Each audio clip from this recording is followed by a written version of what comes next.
Júlia Sataglia, estudante de Direito da Universidade Estadual do Mato Grosso do Sul, Unidade Negreí.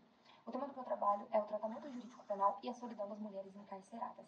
Eu pensei nesse tema justamente por entender que a nossa sociedade ela foi moldada sob um machismo e um patriarcal brutal. E quando nós pensamos no tratamento jurídico, primeiro precisa relacionar essas duas coisas e entender que mulheres não foram criadas, nunca se imaginou que mulheres pudessem pertencer a um cárcere, né? E quando o Estado brasileiro se viu na posição de encarcerar, aprisionar essas mulheres, eles pensaram primeiramente em oficinas domésticas, segundo o Cury explica pra gente. E nunca pensou em dar um curso ou algo do gênero.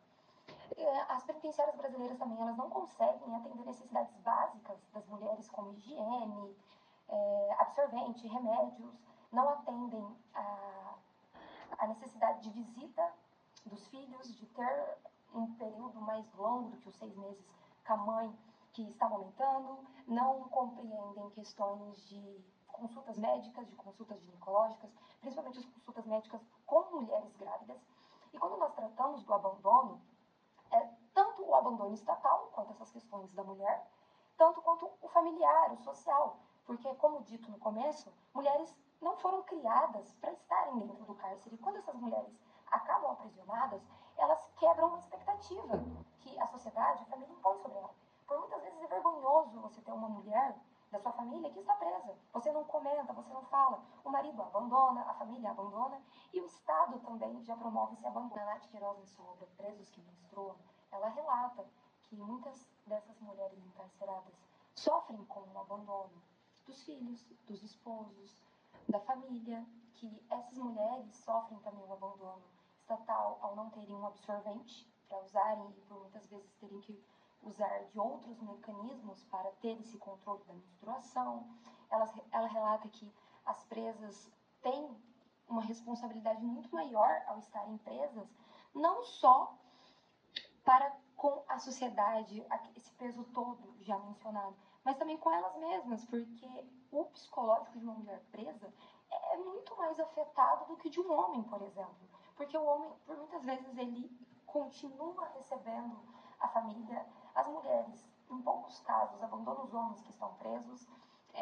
O tratamento dentro das penitenciárias acabam sendo mais adequado para o homem. Varela, inclusive, argumenta que o aumento dos últimos anos do encarceramento feminino se dá em razão da má emancipação feminina, que vem, obviamente, de um outro tipo de abandono estatal, ao não promover um salário equiparado ao dos homens, um incentivo ao ensino equiparado ao dos homens, e isso faz com que as mulheres, na sua grande maioria, chefes de família, mães solo, procurem outros meios para abastecerem o seu lar e, infelizmente, acabam encarceradas.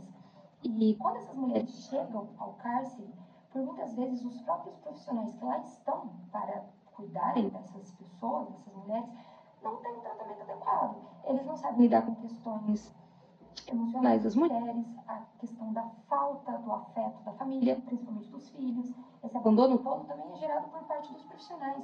Então, na conclusão, inclusive, do meu texto, eu exploro essa questão que os profissionais que lá dentro estão deveriam ser melhores preparados para ter os traqueios necessários que essas mulheres que têm toda essa pressão psicológica e emocional sobre elas, essa pressão social, que eles soubessem como melhor lidar e permitir o que é de direito delas, né? Porque também se tem relatos que, por muitas vezes, o presídio, as penitenciárias, impedem a visitação íntima, impedem que as mães fiquem com os filhos. Para entender que essas mulheres recebem uma sentença dupla, não só aquelas em relação ao ilícito penal que elas cometeram, mas também sobre a sociedade, sobre a família.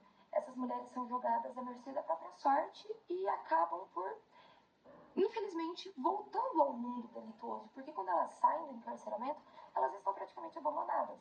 E como dentro dos próprios presídios brasileiros não se tem uma efetiva profissionalização dos encarcerados, uma efetiva ressocialização dessas pessoas, por muitas vezes a alternativa que elas têm é cometer um novo ilícito e repetir todo o processo novamente.